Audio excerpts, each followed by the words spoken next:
No hay más Dios que Alá y Mahoma, su profeta. Este es uno de los grandes principios del Islam.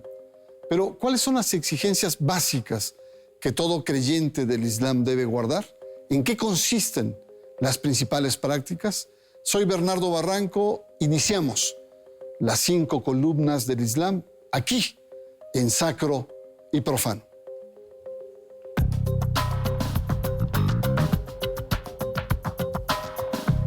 Las 5 columnas del Islam. El mundo es uno y la fe es diversa. En sus contextos, las civilizaciones han creado normas de expresión sagradas que acompañan la cultura y el modo de vida.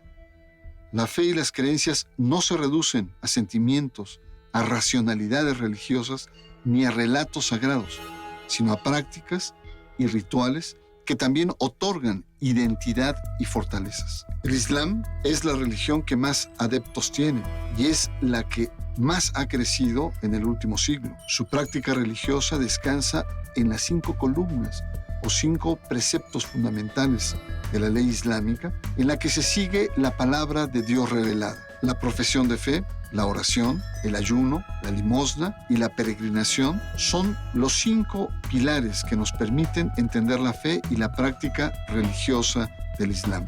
Los rituales, la espiritualidad y los lugares sagrados donde se practican.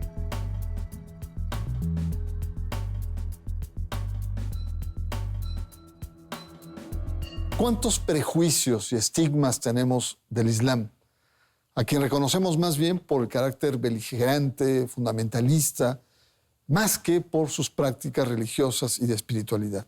Ese es nuestro reto hoy, aquí en Sacro y Profano, conocer el Islam realmente existente, el Islam que practican pues más de 1.000 millones de seres humanos. Y agradezco la presencia de Amina Al-Yeraji, entrañable amiga, ministra de culto de la Orden Sufi Al-Yeraji de México, y asimismo mi reconocimiento por el rigor y admiración también del doctor Hernán Taboada, investigador de la UNAM. Hernán, ubícanos un poco el Islam en este momento, sobre todo estas imágenes contrastantes que ya hemos conversado varias veces, esta imagen del fundamentalismo al Islam realmente existente. Bueno, los Islam realmente existentes, ¿no? Recordemos, siempre es útil empezar con los diccionarios, la enciclopedia. Es la segunda gran religión existente en el mundo por número de adherentes, probablemente se convierta en la primera en pocos años, ¿no? Es una religión asentada sobre algunas bases bastante sencillas, de las cuales vamos a hablar posteriormente. Hay muchas variedades del Islam. Esta imagen a la cual te acabas de referir responde a algunos grupos. La mayoría, ¿no?, de los 1.500, 1.600, quizá 1.800 millones de musulmanes en el mundo, de los cuales muchos aquí en México y en América Latina responden a otras tradiciones. Muy bien, y la realidad espiritual en contraste con estos grupos más fundamentalistas, ¿cómo lo podrías contrastar, Hernán? ¿Cómo lo podía contrastar? Es sencillo, basta conocer directamente a los musulmanes, vivir, aunque sea visitar algún país islámico. Vemos que la forma de vida del Islam, ¿no? El Islam es una religión, pero también una forma de vida. Es una forma básicamente pacífica, ¿no? El hombre islámico se caracteriza por cierta armonía en el trato, ¿no? El trato hacia los demás, ¿no? Muy lejos de esta imagen de violencia. Muy bien. Amina, introdúcenos al tema de las 5 columnas, los 5 pilares del Islam, que dicen que es una fórmula sencilla, pero muy profunda de vivir la espiritualidad y la práctica religiosa islámica. Así es, Bernardo. Son 5 pilares. La shahada, diría yo, que es el principal, que es la afirmación de ser testigo de que no existe nada aparte de Dios. Es decir, que Dios es la única existencia real y toda otra existencia se deriva de Dios. Y Mohammed, el Mohammed de Arabia de hace 1435 años, es un siervo y mensajero veraz de esa fuente del ser. No estamos hablando de Allah como Dios de los musulmanes, sino el Dios único que adoró Abraham, Jesús, María y hoy día todos los musulmanes del planeta. También.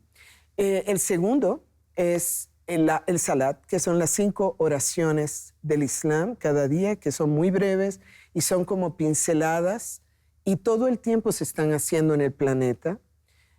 Luego sigue el mes de Ramadán, el ayuno del mes de Ramadán, que es el mes en donde se revela o se empieza a revelar el Sagrado Corán. Luego sigue el Zakat, que es el pilar de la limosna, es decir, que cada ciudadano del Islam está obligado a compartir de las riquezas que recibe de Dios y lo mínimo que debe de compartir es un 14avo de las ganancias netas anuales. Y el último es la peregrinación, que se entiende que cada musulmán, si tiene los medios económicos, debe de llegar a la ciudad santa de Meca, donde se encuentra la Kaaba, que es este santuario en donde hay constantemente adoración a Dios y esta Kaaba significa el corazón humano, representa el corazón humano libre de ídolos, que fue lo que la misión del profeta, que fue limpiar esa Kaaba que originalmente la construyó Abraham de los ídolos. Muy bien, muchas gracias, Amina, además por tu capacidad de síntesis. Sé que son temas muy complejos, pero nos ubica muy bien en este primer bloque, como es una religión de práctica religiosa muy profunda. Yo me quedé corto, 1.500 a 1.800 millones, que muy probablemente en los próximos decenios sea la primera religión, el Islam. Estamos conversando aquí en Sacro y Profano los 5 pilares del Islam que ahora vamos a desglosar, así es que no le cambie, acá lo espero.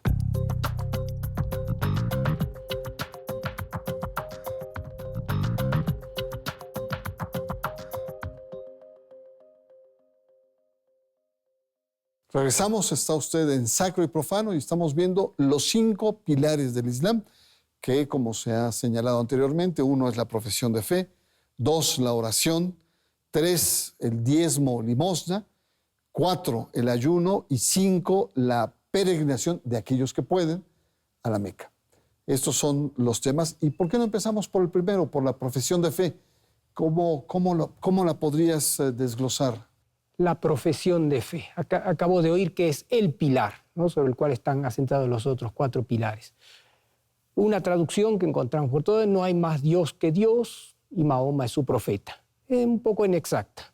No hay más Dios que Alá, yo creo que es más exacta. Recordemos, Alá es el nombre propio de Dios para el Islam. Nosotros decimos Dios, pero este término se puede traducir. God, Dio. En árabe no, en el Islam no. Ese nombre árabe es el nombre propio de Dios. No hay más Dios que ese único Dios. Voy a la segunda parte, después retomo. Y Mahoma es su profeta. Y Muhammad, ¿no?, el profeta, el que transmitió este mensaje, ¿no? Recordemos, históricamente vivió entre el año 530 y el año 632 después de Cristo. Muhammad es el que transmitió el último mensaje, la última profecía que la humanidad recibió, ¿no? Es un monoteísmo absoluto el Islam, ¿no? Nosotros también, el cristianismo también es monoteísta, pero según el Islam es una forma de politeísmo, ¿no?, demostrar, entre otras cosas, por las representaciones de Dios, cosas que causan cierto rechazo. Bueno, decían, pinta un viejito en la iglesia y dicen que ese es Dios, ¿no? Era un motivo de risa para el Islam. El Islam es un monoteísmo absoluto, ¿no?, y cifra en esta fórmula la declaración de esta unicidad de Dios. Muy bien, vamos al segundo pilar o precepto central, que es la oración, y que estamos en el terreno de la espiritualidad. Hay muchos matices de oración. La principal y la más evidente es el salat, que son estas postraciones que vemos constantemente en las grandes mezquitas a miles de personas postrándose y levantándose y postrándose. Y esto es lo que llamamos el salat, que toca hacer 5 veces al día de acuerdo al sol, ¿no? Es 5 momentos del sol y ya la última en la noche. Esta oración comienza con Allahu Akbar, que significa dejo el mundo atrás y me uno a Dios, que es lo más grande. Y hay esta forma de oración también, que es más íntima, en donde se repiten nombres de Dios y se dice hacer el tesbih, que significa hacer el rosario, por decirlo de alguna manera, comprensible, pero finalmente el rosario te hace a ti. Y de lo que se trata el Islam es de salam, de la paz, de vivir esta paz de la unión con Dios. Y eso es la oración del Islam, conseguir y actualizarte en la paz. Muy hermoso como lo planteas, Amina. Un elemento social, la limosna, el diezmo, el apoyo, el ver por los desprotegidos. Dinos este pilar, ayúdanos a entenderlo. Este pilar, dijiste bien, la parte social, ¿no? Zakat. Diezmo, yo dudaría de esta traducción, ¿no? Porque no tiene esa connotación eclesiástica, ¿no? Que tiene en el mundo católico. En rigor no hay clero en el Islam. Hay cosas que se aproximan en alguna forma, pero en rigor todos los musulmanes son iguales. Cualquiera es un sacerdote, ¿no? Diciéndolo en términos aproximados. No hay un diezmo pagado a la iglesia, ¿no? Como hay en el mundo católico, ¿no? Hay un zakat, una limosna que es pagada a la sociedad, como dijiste. ¿Cómo se paga? ¿Cómo se da este apoyo? ¿Cómo se daba? Esta distinción que hay que hacer. En la sociedad primitiva árabe era una parte, se calculaba, pertenecemos a una sociedad premoderna, ¿no? Las formas de riqueza eran los ganados, las mieses, ciertos metales. Era un cálculo, ¿no? Hace un rato oíamos hablar de un 14%, pero esto como que son cálculos modernos, porcentajes modernos, ¿no? En realidad eran otras las formas en que se calculaba, ¿no? Esta es la forma de la primitiva sociedad islámica, ¿no? Recordemos que al paso del tiempo esto sufrió muchas transformaciones, ¿no? Las necesidades fiscales del Islam a veces hicieron exigir más impuestos, que en realidad muchos señalan que están ilegales, que son ilegales. Hoy día es un precepto más bien íntimo del musulmán, ¿no? Y varios testimonios, la evidencia anecdótica nos dice que es una necesidad muy sentida, ¿no? Y una exigencia practicada por todos. O sea, la caridad, ¿no? La practican los musulmanes. No es una cosa así cada tanto para el domingo, ¿no? Y puede ser voluntaria. Es voluntaria. Volvemos nuevamente a un elemento de espiritualidad o de recogimiento. El tema del ayuno, este gran pilar. ¿Qué es el ayuno en el Islam?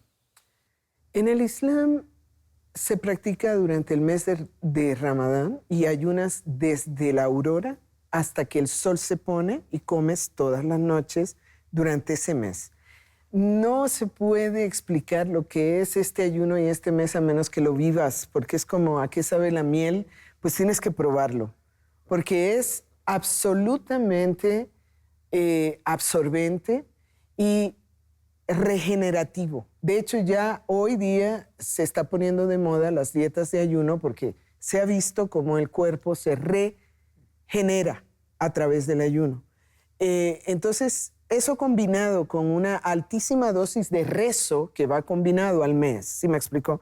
Ayunas, pero también se multiplican los momentos de estar en oración y en comunidad, porque el Ramadán es el mes de la comunidad.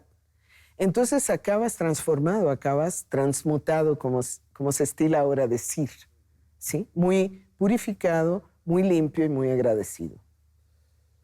Pues muy bien, muchas gracias. Estamos adentrando en lo que son los pilares, las grandes normas religiosas que nos hablan que en realidad son aspectos muy sencillos, pero a la vez muy profundos, que es la práctica de los creyentes en el Islam. Vamos a un corte, regresamos, todavía nos faltan algunos pilares, no hemos acabado, pero nos da una idea muy distinta de cuando entendemos el Islam con las noticias y los atentados y los fundamentalismos. Y estamos hablando, estamos comentando lo que es la práctica de un creyente musulmán. Regresamos un momento, está usted en Sacro y Profano.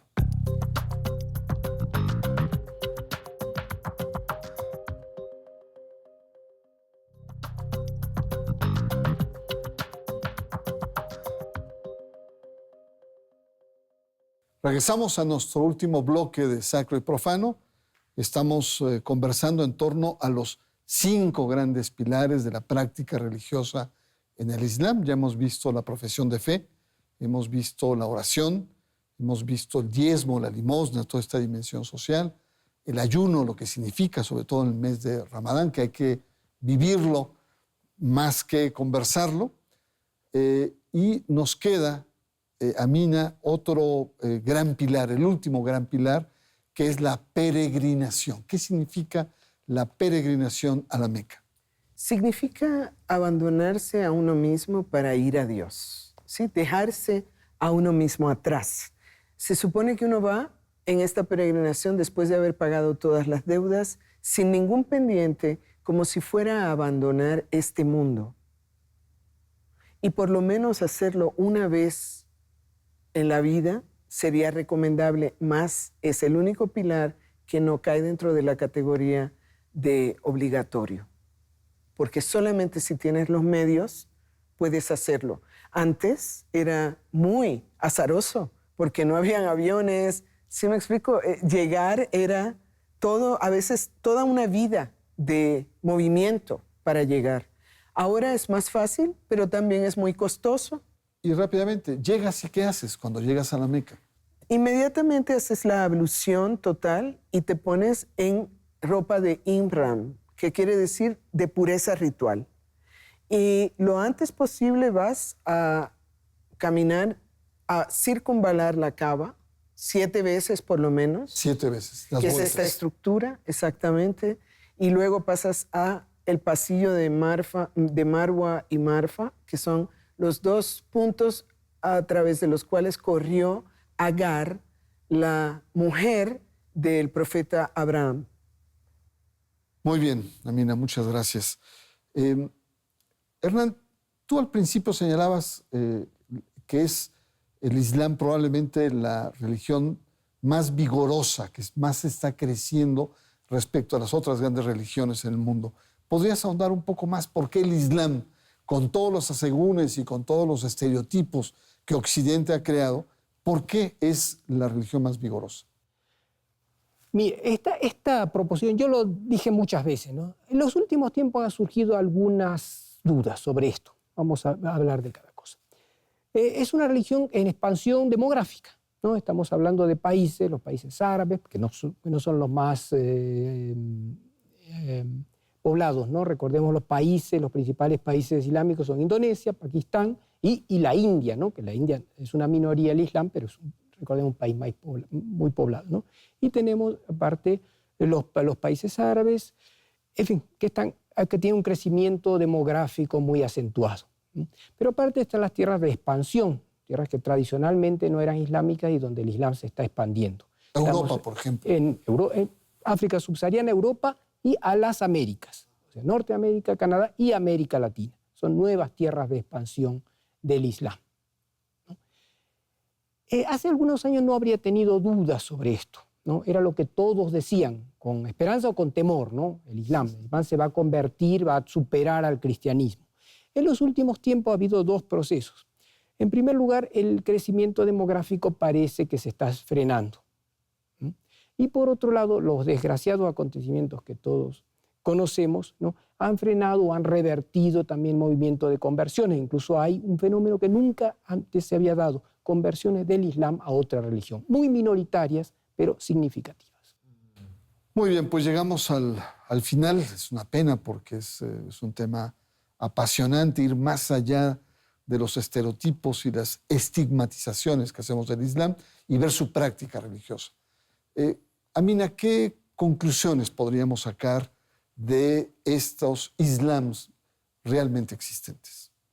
Yo diría que invito a todo aquel interesado en que profundice, porque es verdaderamente lamentable quedarse en la superficie del Islam es una religión violenta, ¿no? Es todo lo contrario, en realidad. Y todo lo que está ocurriendo son movimientos políticos. ¿Sí me explico? Toda esta violencia la generan movimientos políticos de inconformes y de una historia muy conflictiva, ¿no? De colonialismo y de imposiciones que han pasado en muchos países árabes. Esto obviamente está muy lejos de ser el Islam, así como lo que pasa en muchos países del catolicismo no tienen que ver con las enseñanzas de Jesús. Y más que nunca necesitamos las tradiciones sagradas para vivificar nuestro mundo interior y poder realmente dar el ancho para las necesidades que estamos teniendo como humanidad y todos juntos colaborar, no estarnos picoteando y peleando los unos con los otros. Amin El-Yeragi, muchas gracias por tu presencia aquí en Sacro y Profano. Doctor Hernán Taboada, tus comentarios finales. Muy breves. Es un mundo fascinante, el del Islam, ¿no? Lamentablemente la prensa, la televisión, lo que vemos, las películas, ¿no? Nos transmiten una imagen o falsa, distorsionada, o en todo caso la menos atractiva. Precisamente la imagen de políticas, de guerras, ¿no? Si vamos a las dimensiones culturales, religiosas, místicas del Islam, es un mundo fascinante. Incluso es muy difícil salir, ¿no? Cuando uno entró a ese mundo, ¿no? Entonces el mensaje es, continuando lo de Amina, es meternos en la tradición islámica más verdadera. Pues muy bien, yo les agradezco mucho el permitirnos asomarnos a lo que es la práctica espiritual, a la práctica religiosa, a las prácticas que llevan la mayor parte de los musulmanes y efectivamente tomar distancia o mirar con cierto recelo, con cierta precaución estas imágenes que a veces los grandes medios de comunicación nos transmiten sobre lo que es el Islam.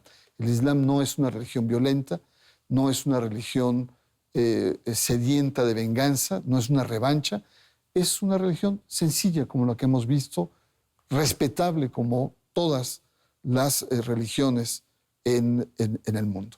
Yo le agradezco mucho su presencia y, por supuesto, lo espero en la próxima emisión de Sacro y Profano. Hasta la próxima. Muchas gracias.